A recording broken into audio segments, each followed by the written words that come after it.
Hi, I'm Chris from Driver Training Limited. In today's video, we're going to have a look at a Featherstone test route, which is also used on the ADI training for the ADI Part 2. The first bit that catches people out is coming out from the test centre. You come out onto a national speed limit road, and if you turn left and come down, you can see the first sticking point is that very often there's a change of speed limit sign and people just go flying through it. So you need to be aware of that.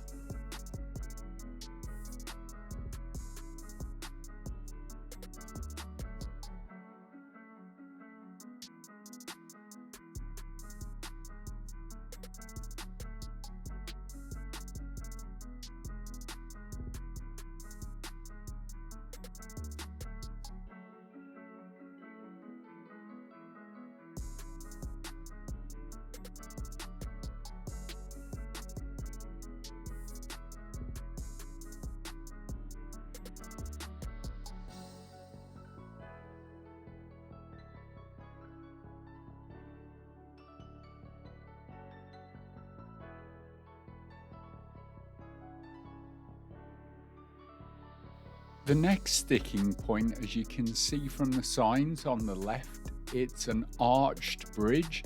So any big vehicles coming through are going to be in the middle of the road. So here you need to be really careful and assess, is it safe to go? The sign tells us that we have priority, but as always, we base it on what we see other people doing. Here on this route, we're going to go left now. We can't see round the corner, so are there any parked cars, any vehicles crossing? Once you're round the corner, they'll ask you to pull up on the left. Just make sure you're not opposite any junctions or any obstruction. As you come down to the traffic lights, we can see now our speed limit changes from 30 to 40 miles an hour.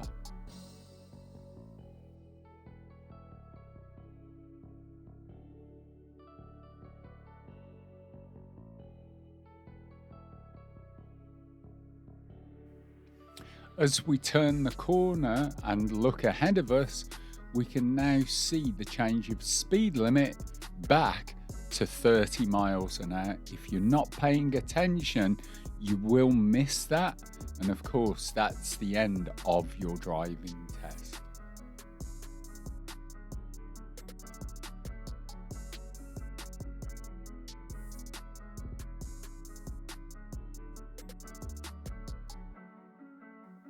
The next thing to be aware of is we're about to pass 6 highlighted roundabout boards, which tells us people often miss that there's a roundabout coming up.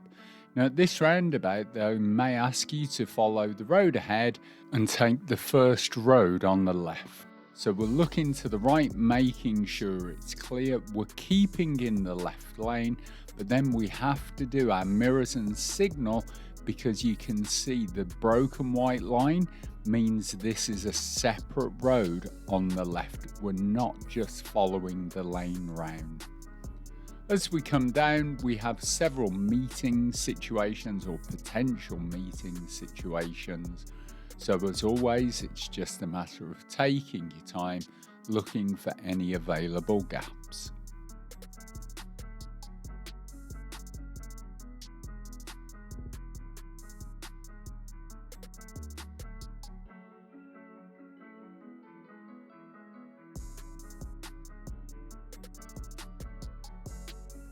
Now in front of us, we have another bridge coming up, but the sign tells us that it's a traffic light controlled one.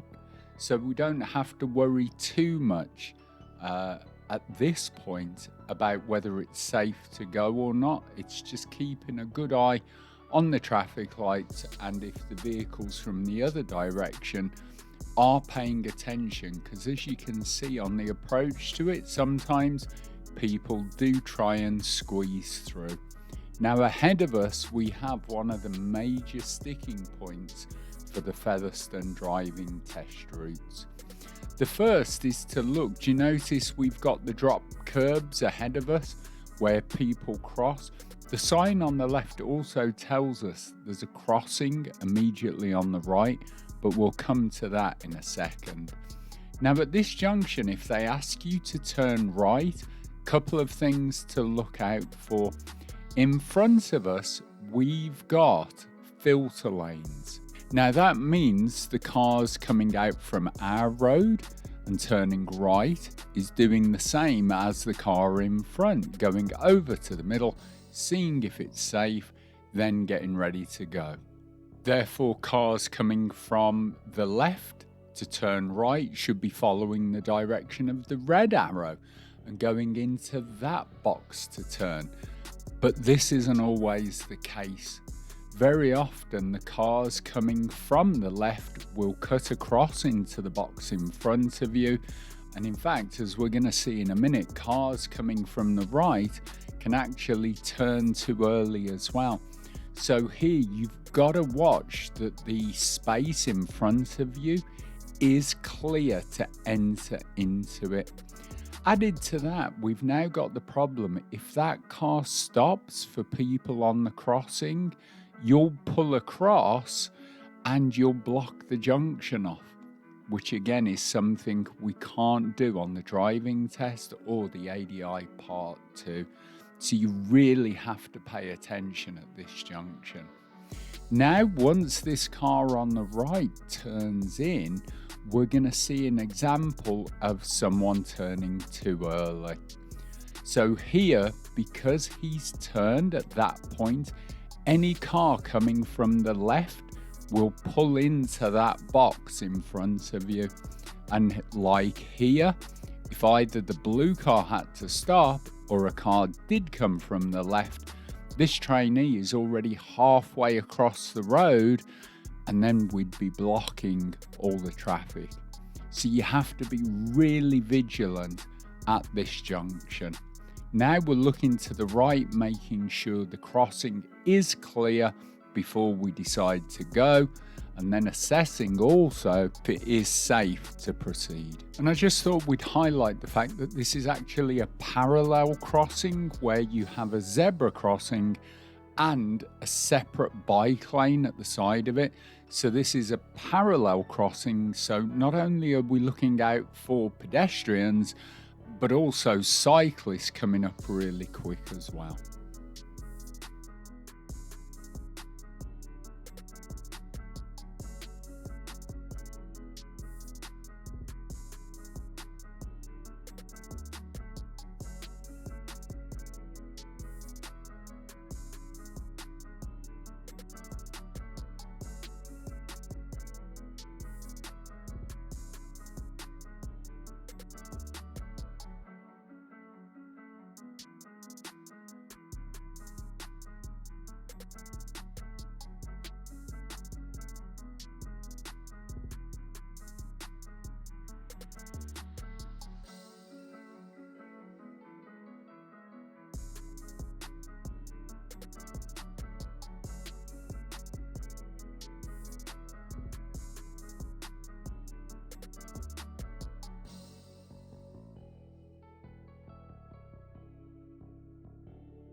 We're remembering that this road is still 30, there's been no change of speed limit.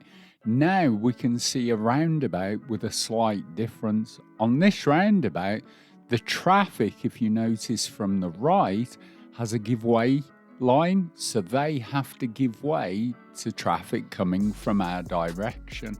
So here the instruction will be follow the road ahead, third exit. So exit number 1 is on the left.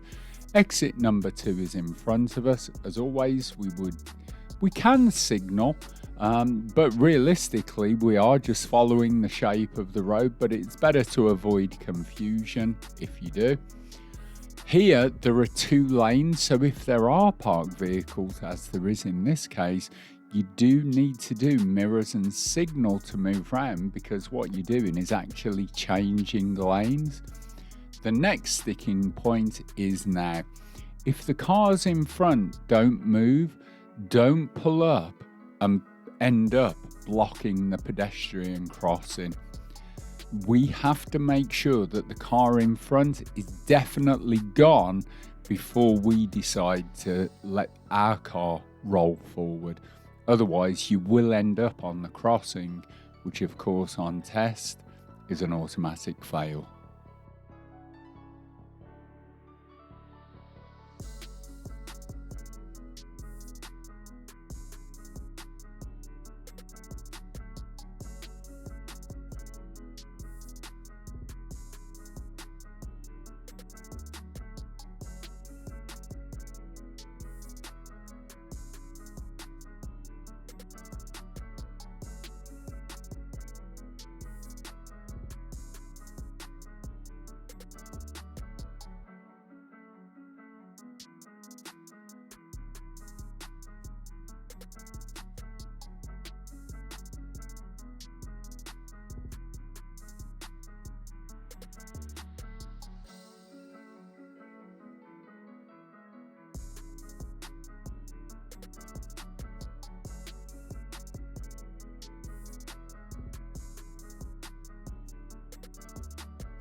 As we come up, you may be asked to turn right at the next road. Now, if we look at this road, do you notice where the centre line is?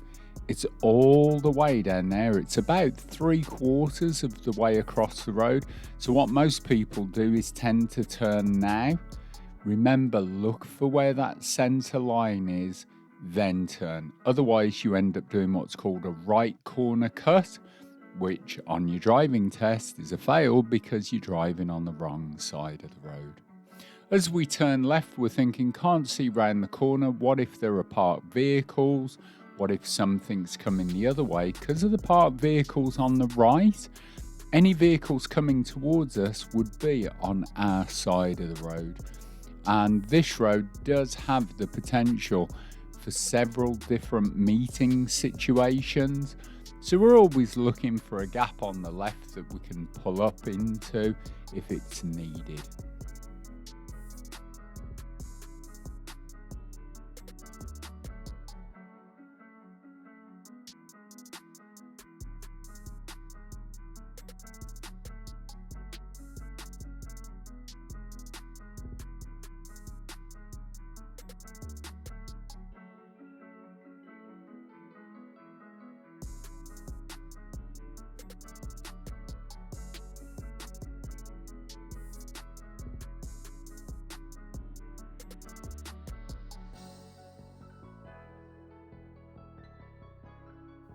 At the roundabout ahead on this route, you're going to be asked to go right, third exit.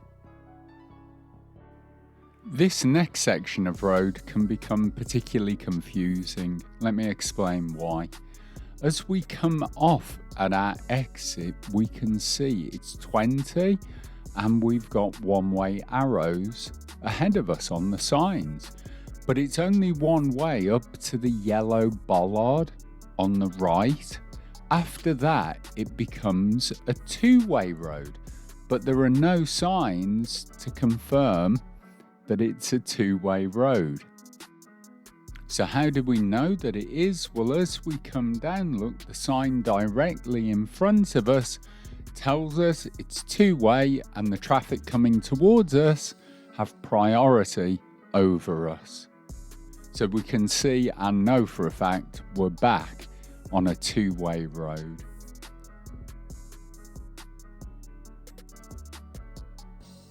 The sign tells us we've got priority, but importantly, the car has stopped to let us pass. If he was just going through, we have to give way. The blue sign on the left tells us there's a mini roundabout coming up, which it's not particularly a mini roundabout, but that's how it's designated. And you'll be asked to go right all the way round and back on yourself. Now, the trouble with this is very often people either forget that it's a 20 limit, but if we look on the road, we've got the repeater sign just reminding us that it is. And therefore, then we know we've got to really focus on keeping it at that speed limit.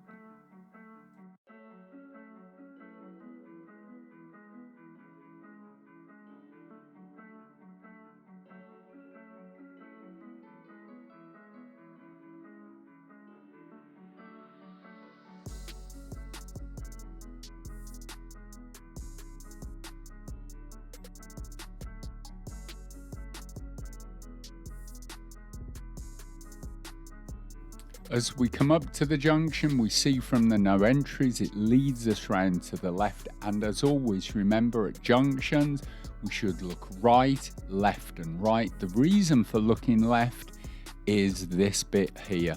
Now, if the cars are already closer, the amount of times pupils and trainees will turn left, and by the time they realise there's a car there, the examiner has already hit the brakes. So don't just roll out. Remember, if it's a closed junction, you can't clearly see to the right and to the left. Come up, stop, do the observations, then decide whether it's safe to go or not.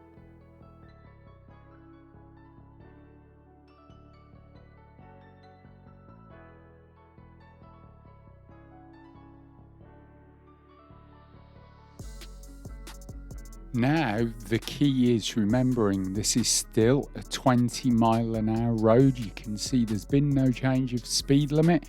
It was 20 when we turned the corner.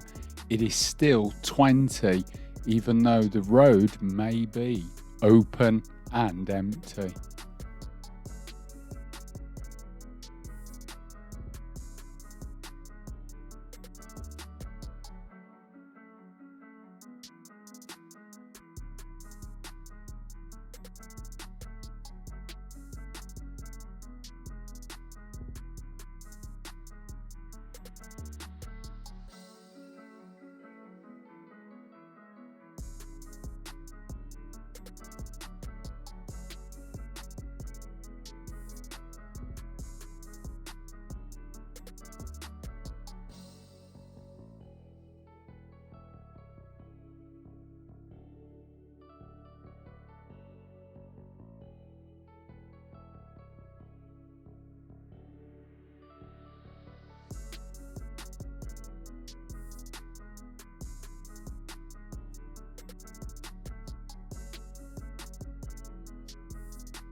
As we're approaching, we're looking for the signs ahead of us. We can see by the centre point of the road there now, speed limit changes back to 30 miles an hour.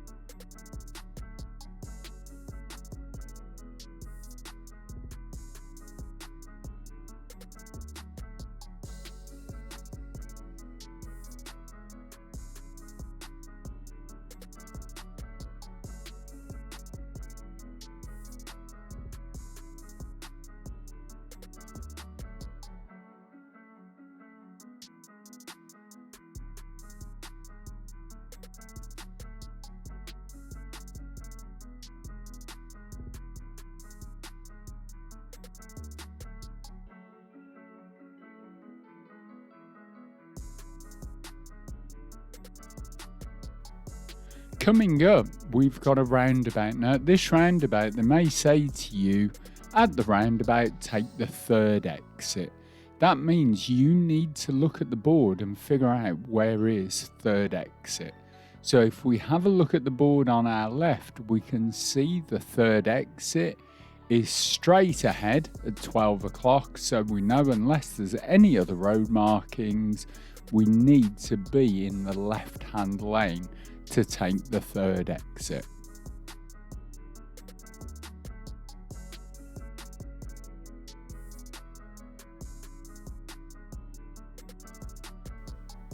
Now, in this instance, the trainee actually got into the right-hand lane.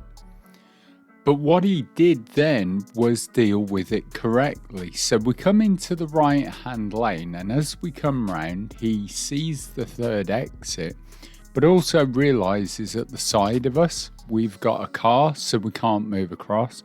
So what he does is keeps the right signal on, stays by the roundabout as we come round. So this is where we've just come from, where the car is. So we simply count, well, that's number one, this one's number two, so now I'm coming off at this one. And if this was on the driving test, if this was on the ADI part 2, you would pass your test because, okay, you went wrong, but you dealt with it safely. And ultimately, that's what the examiner is looking for you to do.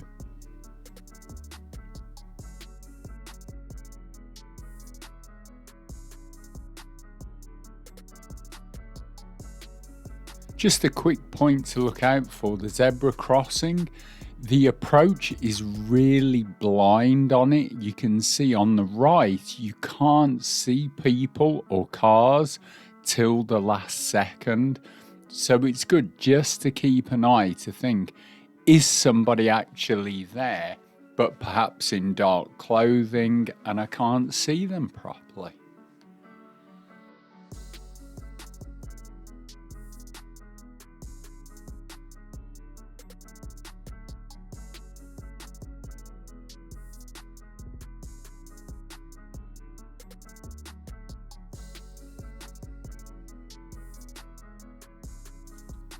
The next bit to look out for is, as we can see in front, just the change of speed limit now back up to 40. So remember, check your centre and your right mirror before you accelerate, just in case somebody's already starting to try to get past you.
As we come up to this next roundabout, it's worth noting, if you're on your ADI Part 2 test, you're being tested as an advanced driver. Now, both lanes say straight ahead.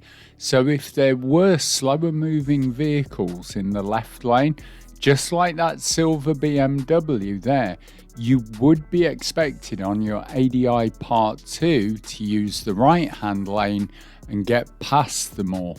If you're on your driving test, then it doesn't matter. Stay in that left lane, follow it round. or you can use the right hand lane. It depends what you're more comfortable with and if you're sure that it is slower moving vehicles. Same here, both say straight ahead, so it is allowable to go straight ahead from the right hand lane as well.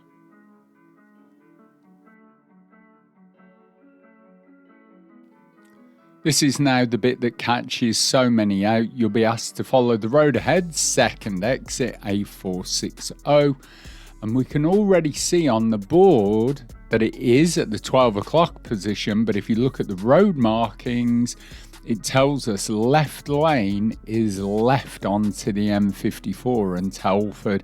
So at this point, you need to move across into the right hand lane. So remember to check the mirrors, signal, move across. If not, slow down, let the traffic pass, then move over. Again, the road markings and the road sign confirm right hand lane.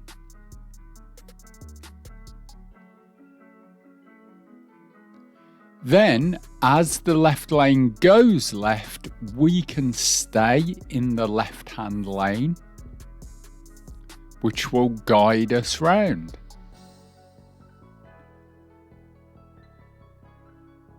And we're going to come off at the second exit.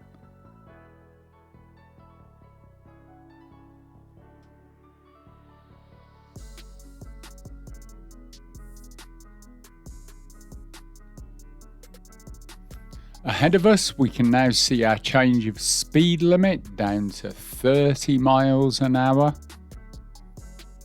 And just making sure in our right mirror that nobody's trying to get past us before those two lanes go into one.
As we come down here, do you notice the road now just kind of empties? Remember, it is still a 30-mile-an-hour zone at this point.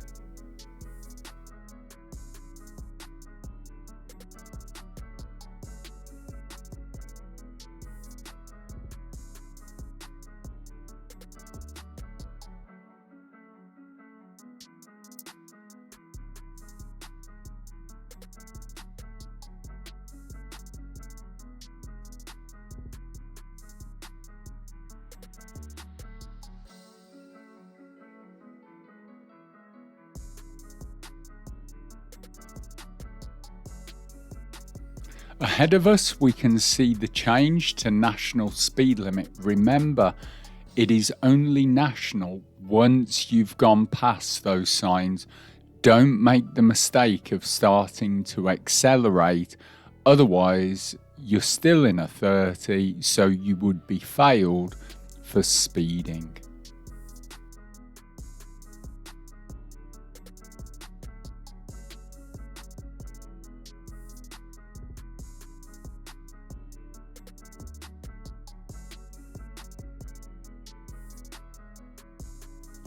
On this particular test route, there's another sting in the tail as you come down this road.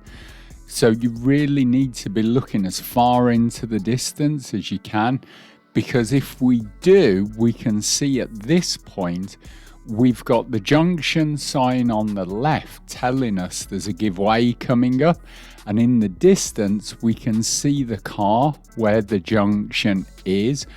If not, one of the most common faults is people just come flying up to this road and this junction and then slam the brakes on, and unfortunately it's a fail for response to road markings and signs.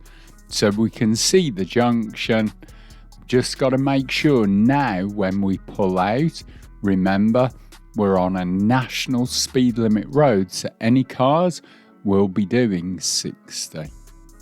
So we hope this has helped you. My name's Chris from Driver Training Limited. Don't forget to like, share and subscribe to our channel. Don't forget, drive safely, keep well, and we'll see you all again in our next video.